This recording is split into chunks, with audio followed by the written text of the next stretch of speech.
Inggit ba, samaan ng loob ito o may malalim na hindi pagkakaunawaan ang dalawang abogadong Duterte supporters na dating parehong cabinet secretary, dati rin naging presidential spokesman kasi ngayon magkatunggali na po ang kanilang mga statement. Ang tinutukoy ko ay si Sal Panelo at si Harry Roque. Ulit-ulit pong sinasabi ni Panelo kahit sa ang interview, Roque, harapin mo ang kaso mo. Ikaw ang may problema. Walang political harassment sa iyo. Hindi ka hinaharas ng gobyernong ito. Ikaw ang mayroong problema kaya dapat sumagot ka bilang abogado. Harapin mo ang kaso mo. Umuwi ka ng bansa. Ang sabi naman ni Roque, ay parang may pagkainggit daw sa kanya si Panelo dahil noong pala sila ay magkakasama sa Malacanang, tinanggal nga si Panelo bilang spokesman, ipinalit si Roque. Tapos nung magpahinga si Roque, si Panelo ulit, ibinalik ulit. So mayroon hong samaan ng loob. Tila nagkainggitan dahil dun ho sa kailang mga posisyon dati sa ilalim ng Duterte administration. Ngayon lumalabas na hindi pala silang magkasundo, mayroon pa silang malalim na magkalayong paniniwala at sila pala ay mayroong maaaring inggit at samaan ng loob panahon pa ni Duterte na ngayon ay lumalabas na. So sa isang banda nakabuti rin ito sa ating lahat. Nalaman at lumabas na sila palang dalawa ay hindi nagkakasundo. So saan tayo ngayon maniniwala? Kay Panelo, nagsasabing umuwi ka na lang Roque dahil ikaw may kasalanan, harapin mo ang batas. O si Roque naman na patuloy ang panindigan, ako ay magtatago, ako ay hindi uuwi at mahirapan kayong hanapin ako o hulihin ako. Wow! Yan po ang sagot ng dalawang abogadong Duterte supporters. Bahala na kayo. Pinarating ko lang sa inyo ang latest na nangyayari doon sa mga Duterte na mga abogadong maingay sa media at sa traditional media. Di ba? Marami silang interview eh. Okay? Sunod na pag-usapan. Pag-acquittal si Sara Duterte sa impeachment trial, lalo bang lalaki ang problema ng bansa? Dalawa lang yan eh. Pag-acquittal, naku, gigil na gigil yan. Ngayon pa lang ho, ang dami sinasabi. Maraming gagawin yan pag-acquittal. Maraming paghihiganti yan. Sigurado yan. Kay Pangulong Marcos at iba pa. Sa first family. Pag-acquittal. Pero kung yan naman po ay halimbawa guilty, matanggal as Vice President, ganun din. So ibig sabihin, ano man ang mangyari after impeachment, sa akin pong analysis at opinion, si Sara ay hindi mananahimik. Pero huwag kayong mag-alala. Ito pong impeachment ay administratibo lang. Pagtanggal o removal sa mga impeachable official, walang pagkakakulong kung sila ay guilty sa hatol ng mga senador, judges. Ganun lang po yun. Removal, matanggal sa posisyon. Okay?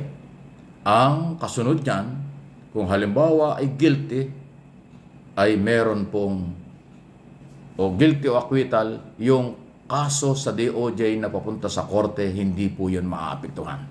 In other words, kung makalusot si Sara sa impeachment trial, meron siyang problema sa korte kasi itutuloy yung kaso. Dahil doon po sa impeachment trial, pagtanggal lang sa posisyon, walang kaparusahan doon. Kung hindi matanggal, walang pagkakakulong. So ang korte, yan po ang ibang laban. Diyan magkakaroon ng trial kung kinakailangan. So ano man ang mangyari, acquittal or guilty, may kaso pa rin si Sara sa korte. Kaugnay pa rin ang mga kaduda-dudang kanyang ginawa. Pero tulad ng sinabi ko sa akin pong opinion, acquittal o guilty, hindi mananahimik itong si Duterte, itong si Sara. Lalo na, pag yan ay acquittal, lalo pa yung magiging mabangis ang mga statement na pinagdududahan ng iba kung normal ba o ano ba ang mga pinangutang. Kung ngayon pa lang, ang dami mga sinasabing kaduda-duda na hindi dapat nanggagaling sa isang elected Vice President. Hindi dapat nanggagaling sa Office of the Vice President. Ang mga statement na hindi ka tanggap-tanggap kasi napakataas na posisyon. Eh di lalo na pag-acquittal yan. Yan po yung aking sariling opinion. Kayo, sang-ayon ba kayo dyan? Kaya ano man ang mangyari, laman pa rin ng mga balita. Pag-uusapan pa rin si Sara Duterte. Sa korte man o sa labas ng korte. Sa loob at labas ng Senado. Siya pa rin ang pag-uusapan dahil yan ay gagawa at gagawa ng klaseng matitinding statement. Drama man ito, paawa man ito, o pagbugso ng galit, yan ay mangyayari. Abangan ninyo. Ilang buwan na lang, malalaman natin kung ano ang magiging desisyon ng kanyang problemang kinakaharap. Okay? Di ba? Sunod na pag-usapan natin, siyempre, kahit na sabihin nyo, baka baliwala itong nakakasawa, nakakabuti po itong offer na reconciliation. Itong kailangan talaga Ngayon, ang hindi kakagat o ayaw sumali sa reconciliation, meron silang interest na personal o political interest. Yun ang hindi maganda. Kasi kung matinong Pilipino, matinong organization, gusto mo kapayapaan para sa ating mga anak, sa kabataan, reconciliation na offer ng Presidente Marcos, napakaganda. Good for business, good for security, at maganda rin ito para sa susunod na generation, sa kabataang pag-asa ng bayan. In other words, kung totoo na kakagat at sasali ang mga iba-ibang sektor, maganda itong reconciliation. Okay? Hindi po yun masama. Kasi ang offer ng reconciliation ay isa sa mga karapatan, obligasyon din ng gobyerno. Kapag bagulo na, may problema na, nag-o-offer ng reconciliation.